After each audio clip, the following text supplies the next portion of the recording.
HR ನ್ಯೂಸ್ನ ವೀಕ್ಷಕರಿಗೆ ನಮಸ್ಕಾರ. ಕಳೆದ ಬಾರಿ ಏನು ಹೊಸಕೋಟೆ ಮತ್ತು ಮಾಲೂರು ರಸ್ತೆಯ ಬಗ್ಗೆ ನಾವು ಒಂದು ಸಂಚಿಕೆಯಲ್ಲಿ ಮಾತನಾಡಿದ್ವಿ. ಏನಪ್ಪ ವಿಚಾರ ಅಂದರೆ ಮಾಲೂರಲ್ಲಿ ಫ್ಲೈ ಓವರ್ ಬೇಕಾ ಬೇಡವಾ ಅನ್ನೋದ್ರ ಬಗ್ಗೆ ಸಾಕಷ್ಟು ಚರ್ಚೆಗಳು ನಡೆದಿತ್ತು.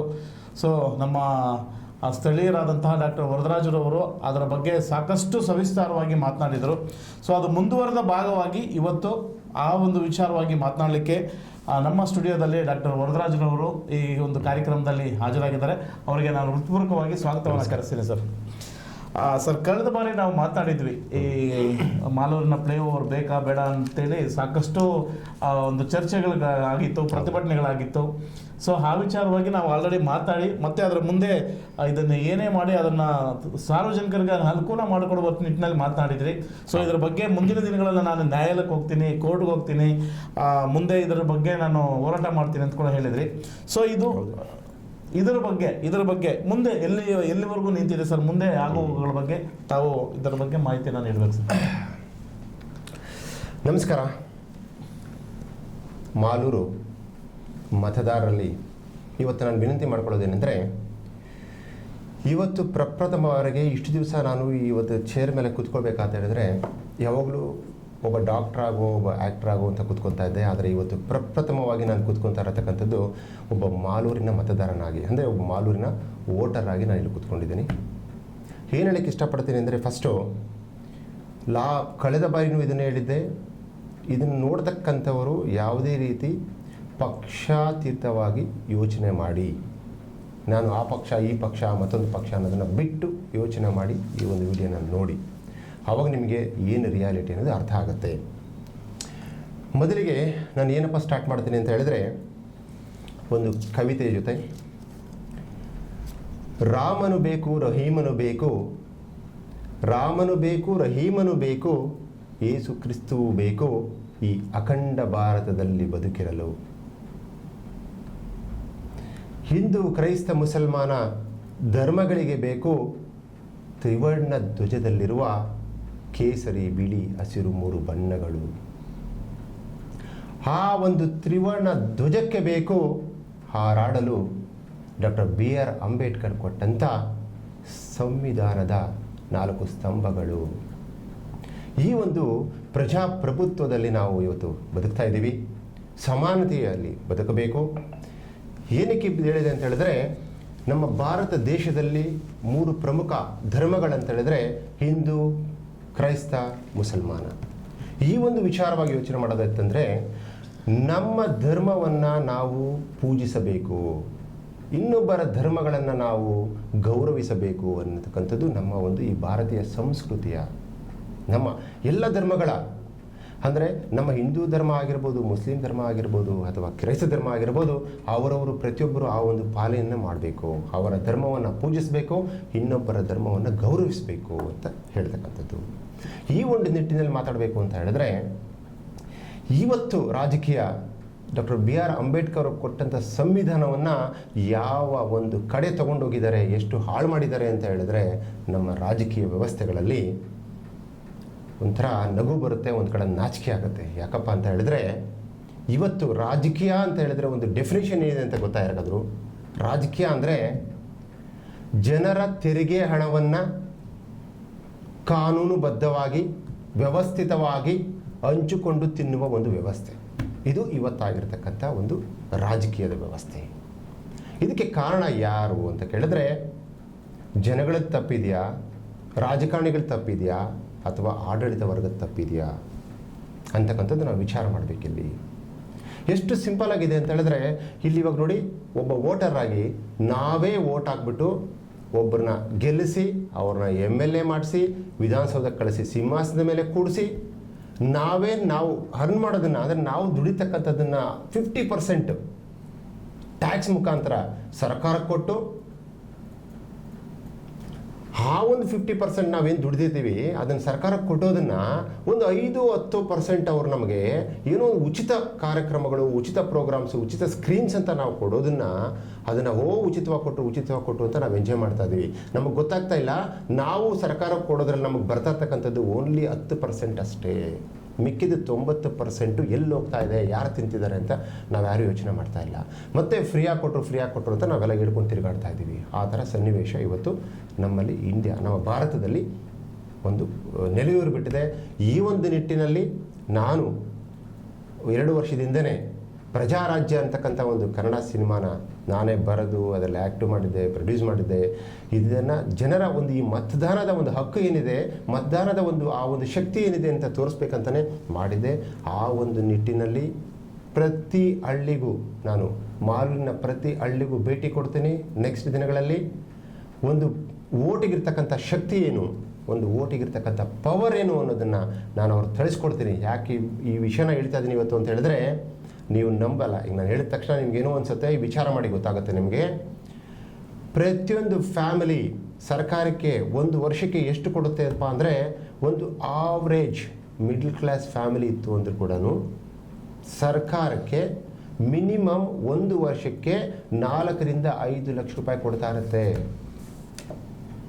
ಅಲ್ಲಿಗೆ 5 ವರ್ಷಕ್ಕೆ ಎಷ್ಟಾಯಿತು?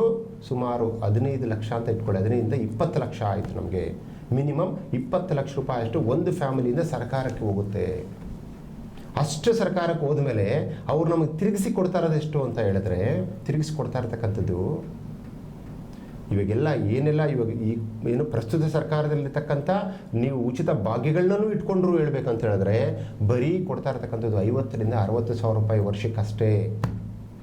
ಅಲ್ಲಿಗೆ ಮಿಕ್ಕಿದೆಷ್ಟು ಇನ್ನು ಸುಮಾರು 15 ಲಕ್ಷ ರೂಪಾಯಿಗಿಂತ ಹೆಚ್ಚು ಎಲ್ಲಿ ಹೋಗುತ್ತದೆಲ್ಲ, ಎಲ್ಲಿ ಹೋಗುತ್ತೆ ಅದೆಲ್ಲ ಅಂತ ಹೇಳಿದ್ರೆ, ಅದು ಯಾಕಲ್ಲಿ ನಾವೆಲ್ಲ ಕಟ್ಟಬೇಕು ಅಂತ ಹೇಳಿದ್ರೆ, ಉಚಿತವಾಗಿ ರೋಡ್ ಕೊಡಲಿ, ಉಚಿತವಾಗಿ ಆರೋಗ್ಯ ಭಾಗ್ಯ ಕೊಡಲಿ, ಉಚಿತವಾಗಿ ಎಜುಕೇಷನ್ ಕೊಡಲಿ ಅನ್ನೋದಕ್ಕೆ ನಾವು ಅದೆಲ್ಲ ಕೊಡ್ತಿರೋದು. ಆದರೆ ಇವತ್ತು ನಾವೇನು ಮಾಡ್ಕೊತಾ ಇದ್ದೀವಿ, ಬರೀ 50 ಸಾವಿರ ರೂಪಾಯಿ ಭಾಗ್ಯಗಳು ನಾವು ಕೇಳಿಬಿಟ್ಟು ಫ್ರೀ ಫ್ರೀ ಫ್ರೀ ಅಂತ ಅಂದ್ಕೊಂಡು ಖುಷಿ ಪಡ್ತಾ ಇದ್ದೀವಿ ಹೊರತು, ಯಾರೊಬ್ಬರು ಹೋಗ್ಬಿಟ್ಟು ನಮ್ಗೆ ಆರೋಗ್ಯ ಫ್ರೀ ಬೇಕು, ಹೆಲ್ತ್ ಫ್ರೀ ಬೇಕು, ರಸ್ತೆ ಫ್ರೀ ಬೇಕು ಅಂತ ಇವತ್ತು ನಾವು ಕೇಳ್ತಾ ಇಲ್ಲ.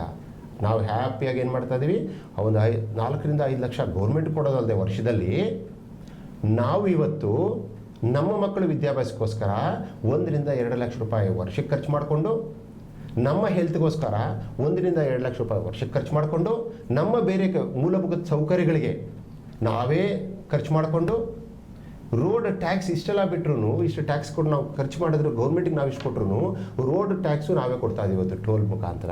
ಅಂದರೆ ಸರ್ಕಾರ ರೋಡ್ಗಳನ್ನು ಮಾಡ್ತಿಲ್ಲ, ಪ್ರೈವೇಟ್ ಅವ್ರ ಕೈಲಿ ಮಾಡಿಸ್ಬಿಟ್ಟು ಟೋಲ್ ತಗೋತಾ ಇದ್ದಾರೆ. ಅಂದರೆ 90% ದುಡ್ಡನ್ನು ನಾವೇ ಖರ್ಚು ಮಾಡ್ತಾ ಇದೀವಿ. ಮತ್ತೆ ನಮ್ಮಲ್ಲಿ ಬೆಳೆಯೋದನ್ನು ನಾವು ಮತ್ತೆ ನಮಗೆ ಖರ್ಚು ಮಾಡ್ಕೊತಾ ಇದೀವಿ ಹೊರತು ಸರ್ಕಾರದಿಂದ ಈ ಮೂಲಭೂತ ಸೌಕರ್ಯಗಳು ಜನಗಳಿಗೆ ಸಿಗ್ತಿಲ್ಲ. ಇದನ್ನು ತಿಳಿಸಿ ಹೇಳಿದ್ರೆ ಗೊತ್ತಾಗುತ್ತೆ ಜನಗಳಿಗೆ ನಮ್ಮದು ಓಟಿನ ಬೆಲೆ ಎಷ್ಟು ಅಂತ. ಈಗ ಅರ್ಥ ಆಯ್ತಲ್ಲ, ಒಂದು ಓಟಿನ ಬೆಲೆ ಎಷ್ಟು ಅಂತ. ಒಂದು ಓಟಿನ ಬೆಲೆ ನಿಮ್ಮದು 15 ಲಕ್ಷ ರೂಪಾಯಿ. ಜ್ಞಾಪಕ ಇಟ್ಕೊಳ್ಳಿ, 5 ವರ್ಷಕ್ಕೆ 15 ಲಕ್ಷ ಆಗುತ್ತೆ ನಿಮ್ಮದು ಒಂದು ಓಟಿನ ಬೆಲೆ. ಅದನ್ನು ಹೋಗ್ಬಿಟ್ಟು 1,000ಕ್ಕೋ 2,000ಕ್ಕೋ ಮಾರ್ಕೊತಿರಲ್ಲ. ಇವಾಗ ಅದಕ್ಕೆ ಏನು ಹೇಳಬೇಕು ಅಂತ ನೀವು ಜನಗಳು ಯೋಚನೆ ಮಾಡಬೇಕು. ನಿಮಗೆ 15 ಲಕ್ಷ ರೂಪಾಯಿ ಬೇಕಾ, ಬರೀ 2,000 1,000 ಬೇಕಾ ಅಂತ. ಜನಗಳಿಗೆ ಎಲ್ಲ ಒಂದು ಕಡೆ ಇದ್ರ ಬಗ್ಗೆ ಅರಿವೇ ಇಲ್ಲ, ಹೆಂಗಿದೆ ಏನು ಅನ್ನೋದ್ರ ಬಗ್ಗೆ ಗೊತ್ತಾಗಿಲ್ಲ. ಇವಾಗ ನಾವು ಸವಿಸ್ತಾರವಾಗಿ ಒಂದು ಓಟಿನ ಬೆಲೆ ಏನು ಅಂತ ಮಾಡಿದ್ರಿ. ಸೊ ಈ ಸಂವಿಧಾನದ ಬಗ್ಗೆ ಮತ್ತು ಈ ಓಟಿನ ಬಗ್ಗೆ ಒಂದು ಪ್ರಜಾರಾಜ್ಯ ಅಂತ ಒಳ್ಳೆ ಸಿನಿಮಾವನ್ನು ಮಾಡಿ, ಆ ಸಿನಿಮಾ ಈಗ ಆಲ್ರೆಡಿ ಯೂಟ್ಯೂಬಲ್ಲಿ ಕೂಡ ಪ್ರಜಾರಾಜ್ಯ ಅಂತೇಳಿ ಯೂಟ್ಯೂಬಲ್ಲಿ ಕೂಡ ಇದೆ. ಸಾಕಷ್ಟು ಜನ ಒಂದು ಸಂವಿಧಾನದ ಬಗ್ಗೆ, ಒಂದು ಮತದಾನದ ಬಗ್ಗೆ, ಒಂದು ಓಟಿನ ಬಗ್ಗೆ ಯಾವ ರೀತಿ ಅದನ್ನು ತಿಳ್ಕೊಬೇಕು ಅಂತೇಳಿ ನೋಡಬೇಕಾದ್ರೆ ಯೂಟ್ಯೂಬಲ್ಲಿ ಪ್ರಜಾರಾಜ್ಯ ಅಂತ ಸಿನಿಮಾವನ್ನು ಕೂಡ ಡಾಕ್ಟರ್ ವರದರಾಜ್ ಸರ್ ಅವರು ಅವರೇ ನಿರ್ದೇಶನ ಮಾಡಿ ನಟನೆ ಮಾಡಿ ಸಾಕಷ್ಟು ವಿಚಾರಗಳನ್ನು ಕೊಟ್ಟಿದ್ದಾರೆ. ಸೊ ಅದ್ರ ಬಗ್ಗೆ ಈಗ ತಿಳಿಸ್ಕೊಟ್ರು ಸರ್. ಈಗ ನಮ್ಮ ಪ್ಲೇ ಓವರ್ ಬಗ್ಗೆ ಮಾತನಾಡೋದಾದ್ರೆ, ಈಗ ನಮ್ಮ ಲಾಸ್ಟ್ ಟೈಮಲ್ಲಿ ಮಾತಾಡಿದ್ವಿ. ಸೊ ಅದ್ರ ಬಗ್ಗೆ ತಾವು ಎಲ್ಲಿವರೆಗೂ ಬಂದಿದೆ ಸರ್, ಏನಾಯ್ತು? ಈಗ ಕಳೆದ ಬಾರಿ ನಾವು ಸಂಚಿಕೆಯಲ್ಲಿ ಪ್ರಸ್ತುತವಾಗಿ ಬರ್ತಕ್ಕಂಥ ಮಾಲೂರು ಒಳಗಡೆ ಫ್ಲೇವರ್ ಏನು ಕಾರ್ಯಕ್ರಮ ಬರ್ತಾ ಇದೆ ಅದು ಆಗ್ತಕ್ಕಂಥದ್ದು, ಅದರಿಂದ ಅನಾನುಕೂಲ ಹೆಚ್ಚಿದೆ ಅನುಕೂಲಕ್ಕಿಂತ ಅಂತ ಮಾತಾಡಿದ್ವಿ. ಅದರ ಬಗ್ಗೆ ನಾನು ಕೋರ್ಟಲ್ಲಿ PA ಆಗಬೇಕಂತಲೂ ವಿಚಾರ ಮಾಡಿದ್ವಿ ಅಂತ ಹೇಳಿದ್ದೆ. ಇವತ್ತು ಅದು ಕೂಲಂಕುಷವಾಗಿ ನಾನು ಅದ್ರ ಬಗ್ಗೆ ಎಲ್ಲ ತಳ್ಕೊಂಡ ಮೇಲೆ ನನಗೆ ಏನು ಗೊತ್ತಾಯಿತು ಅಲ್ಲಿಂದಂತ ಇವತ್ತು ಜನರ ಮುಂದೆ ಅದನ್ನು ನಾನು ಇಡ್ತಿದ್ದೇನೆ, ಹೇಳಕ್ಕೆ ಇಷ್ಟಪಡ್ತಿದ್ದೀನಿ. ಅದನ್ನು ಎಷ್ಟು ಮಾತ್ರ ತಗೋತಾರೆ ಬಿಡ್ತಾರೆ ಅದು ಜನಕ್ಕೆ ಬಿಟ್ಟಿದ್ದು, ಮತ್ತು ನಾನು ಫೋರ್ಸ್ ಮಾಡೋದಿಲ್ಲ. ಬಟ್ ರಿಯಾಲಿಟಿ ಏನಂತ ಅದನ್ನು ಹೇಳ್ತಾ ಇದ್ದೀನಿ ಇವತ್ತು. ಈಗ ಪ್ರಪ್ರಥಮವಾಗಿ ನಾನು ಹೇಳೋಕ್ಕೆ ಇಷ್ಟಪಡ್ತೀನಿ ಅಂತ ಹೇಳಿದ್ರೆ, ಮಾಲೂರಲ್ಲಿ ಫ್ಲೇವರು ಮತ್ತು ನರಸಾಪುರಕ್ಕೆ ಒಂದು ರೋಡು, ಹೊಸೂರಿಗೆ ಒಂದು ರೋಡು, ಹೊಸಕೋಟೆಗೆ ಒಂದು ರೋಡು, ಇದು 3 ರೋಡುಗಳು ಅಟ್ ಎ ಟೈಮ್ ಈಗ ಕಾಮಗಾರಿ ಪ್ರಾರಂಭವಾಗಿದೆ, ನಡೀತಾ ಇದೆ. ಇದರಲ್ಲಿ ಈಗ ನಾನು ರಾಜಕೀಯವಾಗಿ ಸ್ವಲ್ಪ ಮಟ್ಟಿಗೆ ಹೇಳ್ತೀನಿ, ನಾನು ರಾಜಕೀಯವಾಗಿ ಹೋಗ್ತಾ ಇಲ್ಲ, ನೀವು ರಾಜಕೀಯವಾಗಿ ಇದ್ದೀರಾ ಅನ್ನೋದಕ್ಕೆ ನಿಮ್ಮ ಜನಗಳಿಗೆ ನಾನು ಬುದ್ಧಿ ಹೇಳ್ತಿರೋದು ಅಷ್ಟೇ. ಇಲ್ಲಿ ದಯವಿಟ್ಟು ನಾನು ಇಲ್ಲಿ BJP ಕಾರ್ಯಕರ್ತರಿಗೆ ಮತ್ತು JDS ಕಾರ್ಯಕರ್ತರಿಗೆ ಒಂದು ಬುದ್ಧಿ ಹೇಳೋದೇನಪ್ಪ ಅಂತ ಹೇಳಿದ್ರೆ, ಈ ಒಂದು ವಿಚಾರವಾಗಿ ನೀವು ನಂಜೇಗೌಡರನ್ನ ಯಾವುದೇ ಕಾರಣಕ್ಕೂ ದೂಷಿಸಬೇಡಿ. ನೀವು ರೋಡ್ ಮಾಡ್ತಾ ಇದ್ದೀರಾ, ನೀವು ತರ್ತಾ ಇದ್ದೀರಾ ಇದನ್ನು ಮಾಲೂರಿಗೆ ಫ್ಲೈಓವರ್ ಮಾಡ್ತಾ ಇದ್ದೀರಾ, ನೀವು ಮಾಲೂರನ್ನ ಹಾಳು ಮಾಡ್ತಾ ಇದ್ದೀರಾ ಫ್ಲೈಓವರ್ ಮಾಡಿ ಅಂತ ಯಾವುದೇ ಕಾರಣಕ್ಕೂ ದಯವಿಟ್ಟು ದೂಷಿಸಬೇಡಿ. ಯಾಕೆ ಅಂತ ಹೇಳಿದ್ರೆ, ಇದರಲ್ಲಿ ಈ ಒಂದು ಫ್ಲೈಓವರ್ ವಿಚಾರದಲ್ಲಿ, ಈ 3 ರಸ್ತೆಗಳ ವಿಚಾರದಲ್ಲಿ ನಾನು ಯೋಚನೆ ಮಾಡೋದ್ರಲ್ಲಿ ಗೊತ್ತಾಗಿದ್ದು, ಅಲ್ಲಿ ಸಿಕ್ಕಿದ್ದೇನಪ್ಪ ಅಂದರೆ, ಇದರಲ್ಲಿ ನಂಜೇಗೌಡರ ಪಾತ್ರ ಏನೂ ಇಲ್ಲ. ಎಲ್ರಿಗೂ ಆಶ್ಚರ್ಯ ಆಗ್ಬೋದು, ಏನಪ್ಪ ನಂಜೇಗೌಡರು ಇವತ್ತು ಮಾಲೂರು MLA ಆಗಿದ್ದಾರೆ, ಅವ್ರ ಪಾತ್ರ ಇಲ್ಲ ಅಂತ ಇದ್ದಾರಲ್ಲ, ಹೇಗಾಗುತ್ತೆ ಅಂತ ಇವಾಗ ನಿಮಗೆಲ್ಲ ಸಂಶಯ ಬರುತ್ತೆ. ಇಷ್ಟರಲ್ಲಿ ಓಡ್ತಾ ಇರುತ್ತೆ ನಿಮ್ಮ ಮೈಂಡಲ್ಲಿ. ಅದಕ್ಕೆ ಬಿಡಿಸಿ ಹೇಳ್ತೀನಿ ಕೇಳಿ. ಆ್ಯಕ್ಚುಲಿ ಹೇಳಬೇಕಂದ್ರೆ, ಸುಮಾರು 8 ವರ್ಷಗಳಿಂದ ನಂಜೇಗೌಡರು ಭಾಳಷ್ಟು ಕಷ್ಟಪಟ್ಟರು ಸರ್ಕಾರದ ಲೆವೆಲಲ್ಲಿ. ಹೋದ ಸರಿ ಬೇರೆ ಸರ್ಕಾರ ಇತ್ತು, ಇವರು MLA ಆಗಿದ್ದರು. ಈ ಸಾರಿ ಅವ್ರದ್ದೇ ಸರ್ಕಾರ ಇದೆ, ಇವರು MLA ಆದರು. ನಾವೇನಾದರೂ ಮಾಡಬೇಕು, ಮಾಲೂರಿಗೆ ಏನಾದರೂ ಒಂದು ರೋಡ್ಸ್ ತರಬೇಕು ಅಂತ ಭಾಳಷ್ಟು ಕಷ್ಟಪಟ್ಟರು. ಆದರೆ ಯಾವುದು ಸ್ಯಾಂಕ್ಷನ್ ಮಾಡಿಸ್ಕೊಳಕ್ಕಾಗಲಿಲ್ಲ. ಆ ಒಂದು ಪರಿಸ್ಥಿತಿಯಲ್ಲಿ ಅವರು ಕುಂದು ಹೋಗಿದ್ರು. ಏನು ಮಾಡೋದು, ಕೈಯಲ್ಲಿ ಆಗ್ತಿಲ್ಲ. ಬೇರೆಯವರೆಲ್ಲ ಕೆಲವು ಟೈಮ್ ನೋಡಿರ್ತೀವಿ, ಉಡಿ ವಿಜಯಕುಮಾರ್ ಅವರು ಒಂದು ಸಾರಿ ಯಾವುದೋ ಒಂದು ಹೊಸೂರು ರೋಡಲ್ಲಿ ಜಲ್ಲಿ ಹಾಕಕ್ಕೆ ಹೋಗಿದ್ರು, ಜಗಳಗಳಾಯ್ತು ಅದೆಲ್ಲನೂ. ಸೊ ಅದೆಲ್ಲ ನೋಡಿ ಅವರು ನೊಂದು ಬೆಂದೋಗ್ಬಿಟ್ಟಿದ್ರು. ಏನಾದರೂ ಮಾಡಿದ್ದೆ ಮಾಲೂರಿಗೆ ಏನಂತ ಕೊಡಬೇಕಲ್ಲ, ಏನಾದರೂ ಮಾಡಬೇಕಲ್ಲ ಅನ್ನೋ ನಿಟ್ಟಿನಲ್ಲಿದ್ದರು. ಆ ಒಂದು ಸಂದರ್ಭದಲ್ಲಿ ಏನಾಯ್ತಪ್ಪ ಅಂತ ಹೇಳಿದ್ರೆ, ಇದು ನಂಜೇಗೌಡರ ಪ್ಲ್ಯಾನ್ ಅಲ್ಲ ಇವಾಗ ಇರ್ತಕ್ಕಂಥದ್ದು, ರೋಡ್ ಆಗಲಿ ಫ್ಲೈಓವರ್ ಆಗಲಿ ಸರ್ಕಾರದ ಪ್ಲ್ಯಾನ್. ಏನಕ್ಕಪ್ಪ ಅಂತ ಹೇಳಿದ್ರೆ, ವಿಜಯಪುರ, ಜಂಗಮಕೋಟೆ, ನರಸಾಪುರ, ವೇಮಗಲ್ಲು ಇದೆಲ್ಲ ಏನಿದೆಯಲ್ಲ, ಇದನ್ನು ಇಂಡಸ್ಟ್ರಿ ಹಬ್ ಅಂತೀವಿ. ಅವಾಗೇನಾಯ್ತು ಅಂದರೆ, ಇಂಡಸ್ಟ್ರಿಗಳಲ್ಲಿ ಸರ್ವೆ ಆಗಬೇಕು ಅಂತ ಹೇಳಿದ್ರೆ ಅದಕ್ಕೆ ಒಂದು ಇಂಡಸ್ಟ್ರಿ ಕಾರಿಡಾರ್ ಅಂತ ಬೇಕಾಗುತ್ತೆ. ಅದಕ್ಕೇನಾಗುತ್ತೆ ಅಂದರೆ ಭಾಳಷ್ಟು ಒತ್ತಡ ಇರ್ತದೆ ಇಲ್ಲಿ ಕಂಪ್ನಿಗಳ ಕಡೆಯಿಂದ. ಈ ಕಂಪ್ನಿಗಳಿಗೆ ನೀವು ರಸ್ತೆ ಕೊಟ್ಟಿಲ್ಲ ಅಂದರೆ ಅವ್ರು ಇಲ್ಲಿಂದ ಮುಚ್ಕೊಂಡು ಬೇರೆ ಕಡೆ ಹೋಗ್ತಾರೆ. ಒಂದು ಸಾರಿ ಇಲ್ಲಿಂದ ಮುಚ್ಕೊಂಡು ಬೇರೆ ಕಡೆ ಹೋಗಿದ್ರು ಅಂತ ಹೇಳಿದ್ರೆ ಅವಾಗೇನಾಗುತ್ತೆ, ನಮ್ಮದು ರೆವಿನ್ಯೂ ಕಡಿಮೆ ಆಗುತ್ತೆ, ನಮ್ಮ ಜನಕ್ಕೆ ಕೆಲಸಗಳು ಸಿಗಲ್ಲ, ಅವ್ರು ಮುಚ್ಚಿದ್ರು ಅಂದರೆ. ಸೊ ಆ ಒಂದು ನಿಟ್ಟಿನಲ್ಲಿ ಏನು ಮಾಡ್ತಾರೆ, ಸರ್ಕಾರ ಒಂದು ಪ್ಲ್ಯಾನ್ ಮಾಡ್ತಾರೆ. ಏನಪ್ಪ ಅಂದರೆ, ಒಂದು ಇಂಡಸ್ಟ್ರಿ ಕಾರಿಡಾರ್ ಮಾಡಿಕೊಂಡು STRR ರೋಡ್ಗೆ ಜಾಯಿನ್ ಮಾಡಬೇಡ. ಯಾವ ಥರ ಕಾರಿಡಾರ್ ಅಂದರೆ, ದೇವನಹಳ್ಳಿಯಿಂದ ಸ್ಟಾರ್ಟ್ ಆಗಿದ್ದ ರೋಡ್ ಏನಾಗುತ್ತೆ, ದೇವನಹಳ್ಳಿ ಮುಖಾಂತರ, ವಿಜಯಪುರ ಮುಖಾಂತರ, ವೇಮಗಲ್ಲು, ನರಸಾಪುರದ ಮುಖಾಂತರ ಏನಾಗುತ್ತೆ, ಅದು ನಮ್ಮ ಮಾಲೂರಿಗೆ ಬಂದು ಮಾಲೂರು ಮೇಲಿಂದ ಹೊಸೂರುವರೆಗೂ ಜಾಯಿನಿಂಗು. ಅದೇ ಇಂಡಸ್ಟ್ರಿ ಕಾರಿಡಾರ್ಗೆ ಹೊಸಕೋಟೆಯಿಂದ ಮಾಲೂರಿಗೆ ಅಂತ ಒಂದು ಲಿಂಕ್ ಕೊಡ್ತಾರೆ. ಅಂದರೆ ಇದು ಸರ್ಕಾರ ಇಂಡಸ್ಟ್ರಿಗೋಸ್ಕರ ಮಾಡಿಕೊಟ್ಟಿರ್ತಕ್ಕಂಥ ಒಂದು ಪ್ಲ್ಯಾನ್. ಇದರಲ್ಲಿ ಸ್ಥಳೀಯ ಶಾಸಕರದ್ದು ಒಂದು ರೋಲ್ ಇರುತ್ತೆ. ಏನಪ್ಪ ಅಂದರೆ, ಇಲ್ಲ ಅಂತಲ್ಲ ನಾನು ಹೇಳ್ತಿರೋದು, ಅಂದರೆ ಇದು ಅವರಾಗಿ ಹೋಗಿ ನನ್ನ ಜನಗಳಿಗೆ ರೋಡ್ ಬೇಕು ಅಂತ ಮಾಡಿಸಿದ್ದಲ್ಲ. ಸರ್ಕಾರದವರು ಇದು ಪ್ಲ್ಯಾನ್ ತಗೊಂಡಾದ ತಕ್ಷಣ ಏನು ಮಾಡ್ತಾರೆ, ಆಯಾ ಸ್ಥಳೀಯ ಒಂದು ಶಾಸಕರನ್ನ ಕರೆದು ಡಿಸ್ಕಸ್ ಮಾಡ್ತಾರೆ. ಈ ಥರ ಒಂದು ಪ್ಲ್ಯಾನ್ ಇದೆ, ನೀವೇನು ಹೇಳ್ತೀರಾ ಅಂತ ಕೇಳಿದಾಗ ಇವರು ಅದಕ್ಕೆ ಸಮ್ಮತಿ ಕೊಟ್ಬಿಡ್ತಾರೆ. ಇವರು ಸಮ್ಮತಿ ಕೊಡೋದು ಚೆನ್ನಾಗಿದೆ, ಒಪ್ಕೋತೀನಿ. ನನ್ನಲ್ಲಿ ಕೊಡೋಕ್ಕೆ ಮುಂಚೆ ಒಂದು ಸ್ವಲ್ಪ ಯೋಚನೆ ಮಾಡಬೇಕಾಗಿತ್ತು. ರೋಡ್ ಬರಲಿ ಒಪ್ಕೊಳ್ಳೋಣ, ಆದರೆ ಈ ರೋಡ್ ಬರೋದ್ರಿಂದ ನಮಗೆ ಅನಾನುಕೂಲ ಏನು, ಅನುಕೂಲಗಳೇನು ಅಂತ ಒಂದು ಸ್ವಲ್ಪ ಕೂಲಂಕುಷವಾಗಿ ಅವರು ಯೋಚನೆ ಮಾಡಿದರೆ ಅವ್ರು ಅದೇ ಪ್ಲ್ಯಾನ್ನ ಸ್ವಲ್ಪ ಬದಲಾವಣೆ ಮಾಡ್ಬೋದಾಗಿತ್ತು. ಅವ್ರ ಕೈಲಿತ್ತು ಅದು ಬದಲಾವಣೆ ಮಾಡೋಕ್ಕೆ ಅಂತ ಸಜೆಷನ್ ಮಾಡೋಕ್ಕೆ. ಏನಪ್ಪ ಅಂದರೆ, ನೋಡಿ ನೀವು ಮಾಡೋದೆಲ್ಲ ಕರೆಕ್ಟಾಗಿದೆ, ಈ ಫ್ಲೈಓವರ್ ಅನ್ನೋದನ್ನು ಊರ ಮೇಲೆ ಬರೋದು ಬೇಡ. ಅದನ್ನು ಈಗ ಆಲ್ರೆಡಿ ಪ್ರತಿಯೊಂದು ಕಡೆ ನೀವು ನೋಡಿರ್ತೀರ, ಊರುಗಳಲ್ಲಿರ್ತಕ್ಕಂಥ ಹೈವೇಗಳನ್ನ ತೆಗೆದುಬಿಟ್ಟು ಬೈಪಾಸ್ ಮಾಡಿ ಹೊರಗಡೆ ಆಗ್ತಾ ಇದ್ದಾರೆ. ಇಂಥ ಒಂದು ಕಾಲಘಟ್ಟದಲ್ಲಿ ನೀವು ಊರು ಒಳಗಡೆ ಫ್ಲೈಓವರ್ ಕೊಡಿ ಅನ್ನೋದು ಅವ್ರು ತಡಿಬೋದಾಗಿತ್ತು. ಅದನ್ನು ನೀವು ಊರಿಂದ ಹೊರಗಡೆ ಮಾಡ್ಕೊಂಡು ಹೋಗಿ ನೀವು ಪರವಾಗಿಲ್ಲ ಅಂತ ಮೊದಲೇ ಅವ್ರು ಹೇಳ್ಬಿಟ್ಟಿದ್ದರೆ ಅವ್ರು ಅದ್ರ ಪ್ರಕಾರ ಮತ್ತೆ ರೋಡ್ಗೆ ಏನು ಬೇಕೋ, ಸ್ಯಾಂಕ್ಷನ್ ಮಾಡೋಕ್ಕೆ ಏನು ಬೇಕೋ ಅದೆಲ್ಲ ಅವ್ರು ಮಾಡ್ಕೊತಾ ಇದ್ರು ಅವರು. ಸೊ ಆ ಒಂದು ಮೊಮೆಂಟಲ್ಲಿ ಇವರೇನು ಯೋಚನೆ ಮಾಡಿದ್ರು ಅಂದರೆ, 3 ರೋಡು ಮಾಡ್ದಂಗೆ ಆಗುತ್ತೆ ನನ್ನ ಹೆಸರಲ್ಲಿ, ಒಂದು ಫ್ಲೈಓವರು ಬಂದಂಗೆ ಆಗುತ್ತೆ, ಅದರಲ್ಲಿ ಬ್ಯೂಟಿಫುಲ್ ಆಗಿ ಕಾಣುತ್ತೆ, ನನಗೆ ಫ್ಲೈಓವರ್ ಕಟ್ಟಿದ್ದು ನನ್ನ ಹೆಸರಿಗೆ ಸೇರ್ಕೊಳುತ್ತೆ ಅಂತ ಅವ್ರ ಅಕೌಂಟಿಗೆ ಸಿಗಲಿ ಅನ್ನೋ ಥರ ಅವ್ರು ಒಪ್ಕೊಂಡ್ಬಿಟ್ರಲ್ಲಿ. ಆ ಒಂದು ಪರಿಸ್ಥಿತಿ ಹಂಗಿತ್ತು. ಅವ್ರು ಒಪ್ಕೊಂಡ್ರು ಅಂತ ತಪ್ಪಂತ ನಾನು ಹೇಳ್ತಾ ಇಲ್ಲ. ಒಂದು ಪರಿಸ್ಥಿತಿ, ಈಗ ನಾನೇ ಶಾಸಕನಾದರೂ ನಾನದನ್ನು ಯೋಚನೆ ಮಾಡೋದು, ನನ್ನ ಅವಧಿಯಲ್ಲಿ ನಾನು ಏನು ಬರುತ್ತೆ, ನಮ್ಮ ಹೆಸರು ಬರುತ್ತೆ ಅಂತ ಅವ್ರು ಒಪ್ಕೊತಾರೆ. It's true. ಆದರೆ ವಿಚಾರಗಳು ಮಾಡಬೇಕಾದ್ರೆ ಅವರು ಪ್ಲಸ್ ಮೈನಸ್ ಬಗ್ಗೆ ಯೋಚನೆ ಮಾಡದೇ ಇರೋದು ಅವರ ಒಂದು ತಪ್ಪು ಗ್ರಹಿಕೆ ಅಂತ ನಾನು ಹೇಳೋಕ್ಕೆ ಇಷ್ಟಪಡ್ತೇನೆ. ಸೊ ಈ ಒಂದು ವಿಚಾರದಲ್ಲಿ ಹೇಳಬೇಕು ಅಂತ ಹೇಳಿದ್ರೆ, ಅಲ್ಲಾಗ್ತಕ್ಕಂಥದ್ದು ಇವಾಗ ವಿಚಾರಕ್ಕೆ ಬರ್ತೀನಿ. ಅಲ್ಲಿ ಏನಂತಪ್ಪ ಅಂದರೆ, ಕೆಲವರು ಕಾಂಗ್ರೆಸ್ ಅವರು ಹೇಳ್ತಾ ಇದ್ದಾರೆ, ನಾನು ವಿಡಿಯೋಗಳು ನೋಡಿ ಹೇಳ್ತಾ ಇರೋದು ಇದನ್ನು, ಕೆಲವರು ರಾಮೇಗೌಡರು ಅಂತ ಅವರು ಮೊದಲು JDS ಕ್ಯಾಂಡಿಡೇಟ್ ಆಗಿದ್ದರು, ಅವ್ರ ಬಗ್ಗೆನೂ ಮಾತಾಡಿದ್ದಾರೆ. ಏನಪ್ಪ ರಾಮೇಗೌಡನೇನೋ ಅಂದ್ಕೊಂಡಿದ್ದೆ ನಾನು, ಅವರೇನು ಎಜುಕೇಟೆಡ್ ಆಗಿ ಇಷ್ಟು ಇದರಲ್ಲಿ ಮಾತಾಡ್ತಾ ಇದ್ದಾರೆ, ಅವರು ಫ್ಲೇವರ್ ಬೇಡ ಅಂತ ಇದ್ದಾರೆ, ಅವರ ಬುದ್ಧಿ ಇದೆಯಾ ಅಂತ ಮಾತಾಡ್ತಿದ್ದಾರೆ. ನೋಡಿ, ನೀವು ರಾಮೇಗೌಡರನ್ನ MLA ಕ್ಯಾಂಡಿಡೇಟ್ ಅಂತ ನೋಡಬಹುದು. ನಾನಿವತ್ತು ನೋಡ್ತಾ ಇರೋದು ಒಬ್ಬ ಎಜುಕೇಷನಿಸ್ಟು. ಅವರು ನನಗೆ ಇವಾಗಲೂ ಅನಿಸುತ್ತಕ್ಕಂಥದ್ದು, ಅವರು ಪೊಲಿಟಿಷಿಯನ್ ಅಲ್ಲ ಅವರು. ಅದಕ್ಕೆ ಅವರು ಯಾವತ್ತಿದ್ರೆ ಏನು ಮಾಡ್ತಾರೆ, ಒಂದು ಒಳ್ಳೇದಾಗಬೇಕಾದ್ರೆ ಏನು ಬೇಕೋ ಅದ್ರ ಯೋಚನೆ ಮಾಡ್ತಾರೆ, ರಾಜಕೀಯವಾಗಿ ಯೋಚನೆ ಮಾಡಲ್ಲ. ಸೊ ಎರಡನೇದು, ಅವ್ರು ಹೇಳಿದ್ದೇನು ತಪ್ಪೇನು ಹೇಳಿಲ್ಲ. ಅಲ್ಲಿ ನೀವು ಊರಲ್ಲಿ ಹೋಗೋದನ್ನ ಊರಿಂದ ಹೊರಗಡೆ ಕೊಡ್ರಿ ಅಂತಾನೆ ಅವರು ಅವತ್ತು ಹೇಳಿದ್ದು. ಅದು ಕೆಲವರಿಗೆ ಬೇಸರ ತರಿಸಿರ್ಬೋದು, ಓಕೆ, ಅದ್ರ ಬಗ್ಗೆ ಅದು ಇಂಡಿವಿಜುವಲ್. ಬಟ್ ನನಗೆ ಅನಿಸಿದ ಮಟ್ಟಿಗೆ ಅದು ಸಮಾಧಾನಕರ. ಅವ್ರು ಹೇಳಿದ್ರೆ ತಪ್ಪಿಲ್ಲ. ಎರಡನೇದು, ಇನ್ನು ಕೆಲವರು ಯಾರೋ ಒಂದು ವಿಡಿಯೋ ನೋಡಿದೆ ನಾನು, ಕೆಲವರು ಈಗ BJP ಅವರಾಗಲಿ JDS ಅವರಾಗಲಿ ಈ ಒಂದು ಫ್ಲೈಓವರ್ನ ವಿರೋಧಿಸ್ತಾ ಇದ್ದಾರೆ. ಆ ಒಂದು ವಿರೋಧ ಮಾಡ್ತಿದ್ದವರು ಕಾಲ ಹತ್ರ ಬರುತ್ತೆ, ಮುಖದ ಮೇಲೆ ಬಟ್ಟೆ ಹಾಕ್ಕೊಂಡು ಅವರು ಫ್ಲೈಓವರ್ ಮೇಲೆ ಓಡಾಡೋ ಟೈಮ್ ಬರುತ್ತೆ, ನಾವು ನೋಡ್ತೀವಿ ಅಂತ ಹೇಳ್ತಾ ಇದ್ದಾರೆ. ನಿಮ್ಮ ಮಾಲೂರು ಜನಕ್ಕೆ ಒಂದು ಹೇಳ್ತೀನಿ ಕೇಳಿ. ನಾನು ಇದನ್ನೇ ಮೊದಲು ವಿಚಾರ ನಾನು ಉಚ್ಚರಿಸಿದ್ದೆವು ನಿಮಗೆ. ಇದು ನಿಮ್ಮ ನಾಗರಿಕರಿಗೆ, ಮಾಲೂರು ನಾಗರಿಕರಿಗೆ ಸ್ಥಳೀಯ ಶಾಸಕರು ನೀವು ಓಡಾಡಲಿ ಅಂತ ತಗೊಂಬಂದಿರ್ತಕ್ಕಂಥ ರಸ್ತೆ ಅಲ್ಲ. ಇವಾಗಲೂ ಹೇಳ್ತಾ ಇದ್ದೀನಿ, ಈ ರಸ್ತೆ ಕಾಮರ್ಷಿಯಲ್ ಇಂಡಸ್ಟ್ರಿ ಕಾರಿಡಾರ್.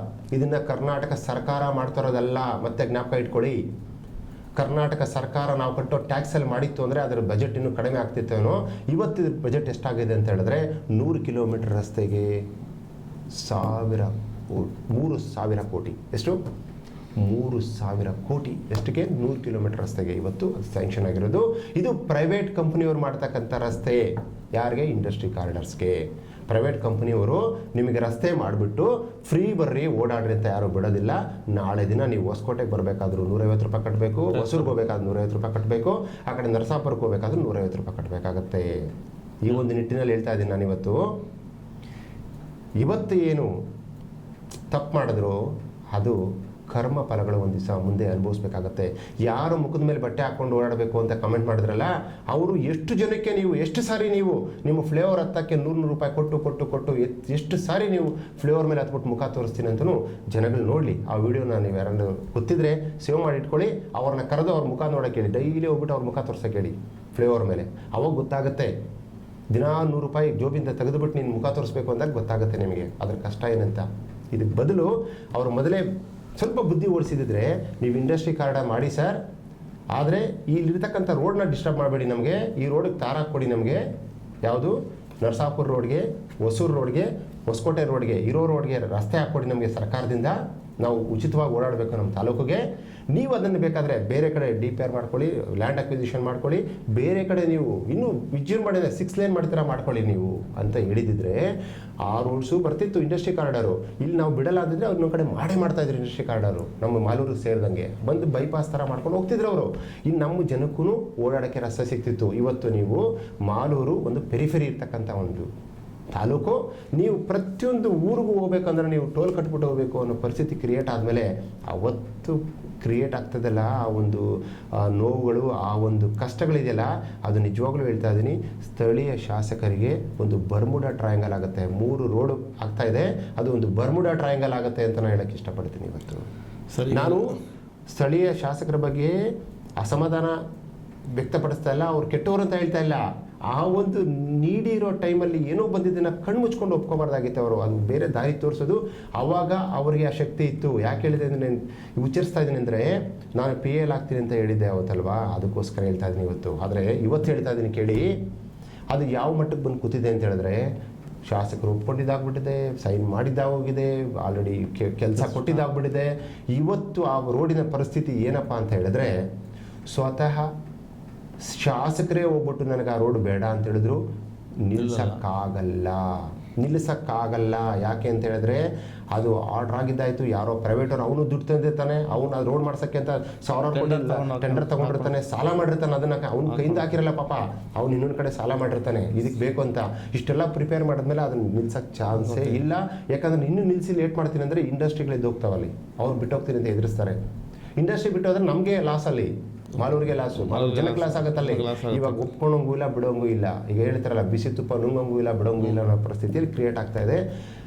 ಇವಾಗ ನೆಕ್ಸ್ಟು ಈ ರೋಡ್ ರಸ್ತೆ ಆದಮೇಲೆ ಯಾವ ಥರ ನಿಭಾಯಿಸ್ತಾರೆ ಅನ್ನತಕ್ಕಂಥದ್ದು ಇಲ್ಲಿ ಭಾಳಷ್ಟು ಮುಖ್ಯವಾಗಿರ್ತಕ್ಕಂಥದ್ದು. ಸೊ ಅದಕ್ಕೆ ಇವಾಗಲೂ ಹೇಳ್ತಾ ಇದ್ದೀನಿ, ಇನ್ನೂ ಬೇರೆ ಥರ ಏನಾದರೂ ಒಂದು ಆಲ್ಟರ್ನೇಟಿವ್ಸ್ ಕೊಡೋಂಗಿತ್ತು ಅಂದರೆ ಜನಗಳಿಗೆ ಒಳ್ಳೆಯದಾಗುತ್ತೆ. ಇಲ್ಲ ಬೇರೆ ಒಂದು ಫ್ರೀ ರಸ್ತೆ ಆದರೂ ಮಾಡಿಸ್ಬಿಡಿ, ಹೊಸಕೋಟೆಗೊಂದು, ಹೊಸೂರಿಗೊಂದು, ಆ ಕಡೆ ನರಸಾಪುರಕ್ಕೊಂದು. ಈ ರೋಡ್ ಹಂಗೆ ಟೋಲ್ ರೋಡ್ ಹೋಗಲಿ, ನಮ್ಗೆ ಹತ್ತಕ್ಕೆ ಬೇಡ.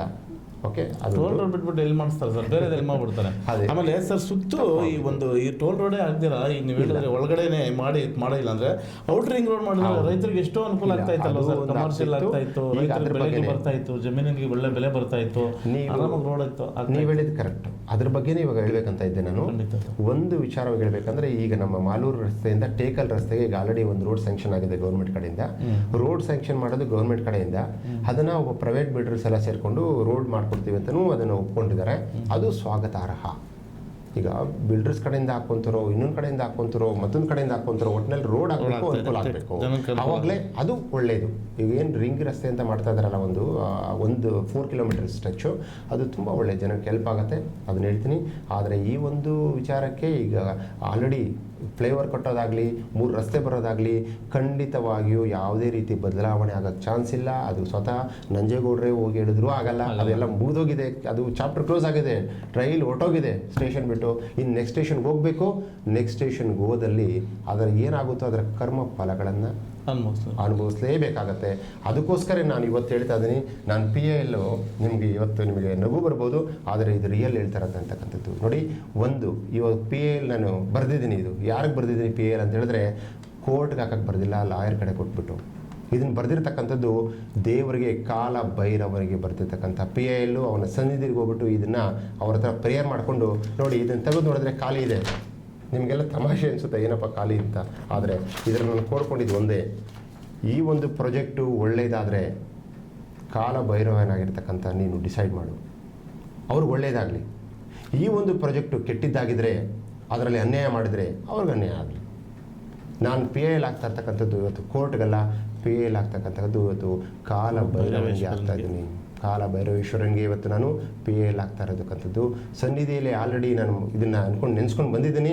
ಇದನ್ನು ನಾನು ಎಲ್ಲಿ ಸೇರಿಸ್ತಾ ಇದ್ದೀನಪ್ಪ ಅಂತ ಹೇಳಿದ್ರೆ, ಇದೇ ಗುರುವಾರ ದಿವಸ ಬೆಳಗ್ಗೆ ಮಾಲೂರಿನ ಮಾರಿಕಾಂಬ ಟೆಂಪಲಲ್ಲಿ ಹೋಗ್ಬಿಟ್ಟು ಇದನ್ನು ಇಟ್ಟು ಬರ್ತೀನಿ. ಮಾರಿಕಾಂಬನ ಒಂದು ಸನ್ನಿಧಿಯಲ್ಲಿ ಇದನ್ನು ಕೊಟ್ಟು ಬರ್ತೀನಿ. ಇದನ್ನು ದೇವರು ಡಿಸೈಡ್ ಮಾಡಬೇಕು. ಇವಾಗ ಕರ್ಮ ಫಲಗಳ ಮೇಲೆ ಅದು ಅವರು ಒಳ್ಳೆ ಇಂಟೆನ್ಷನ್ ಇಟ್ಕೊಂಡು ಒಳ್ಳೇದಾಗಿ ಮಾಡಿದ್ರೆ ಅದು ಅವ್ರಿಗೆ ಒಳ್ಳೇದಾಗ್ಲಿ. ನಾನು ಹೇಳ್ತಾ ಇದ್ದೀನಿ, ಅವ್ರಿಗೆ ಒಳ್ಳೇದಾಗಬೇಕು. ಯಾರೇ ಆಗಲಿ, ಕೆಟ್ಟದ್ದು ದುರುದ್ದೇಶ ಇಟ್ಕೊಂಡು ಮಾಡಿದ್ರೆ ಹೋಗ್ಲಿ, ನನ್ನ ಲಾಭಕ್ಕಾದ್ರೆ ಸಾಕಪ್ಪ, ಏನಾದರೂ ಆಗಲಿ ಅಂತ ಮಾಡಿದ್ರೆ ಜನಕ್ಕೆ ಅನಾನುಕೂಲ ಆಯಿತು ಅಂತ ಹೇಳಿದ್ರೆ ಅದರ ಕರ್ಮ ಫಲಗಳನ್ನು ನಾನು ಹೇಳೋದು ಬೇಡ, ಇನ್ನೊಬ್ರು ಹೇಳೋದು ಬೇಡ, ನಾವು ಬೈಲೂಬಾರ್ದು, ಹೊಗಳಬಾರ್ದು. ಇದು ಹೆಂಗಂದ್ರೆ ದೇವರು ಡಿಸೈಡ್ ಮಾಡಿ, ದೇವ್ರ ಹತ್ರ ಹೋಗ್ಬಿಟ್ಟು ಒಂದು ಒಳ್ಳೇದು ಮಾಡು ಅಂತ ಕೇಳಬಾರ್ದು, ಕೆಟ್ಟದ್ದು ಮಾಡು ಅಂತ ಕೇಳಬಾರ್ದು. ಯಾಕಂದರೆ ನಾವು ದೇವ್ರಿಗಿಂತ ಮೇಲೆ ಇರೋರಲ್ಲ, ಆ ದೇವ್ರಿಗೆ ಆರ್ಡರ್ ಮಾಡೋಕ್ಕೆ.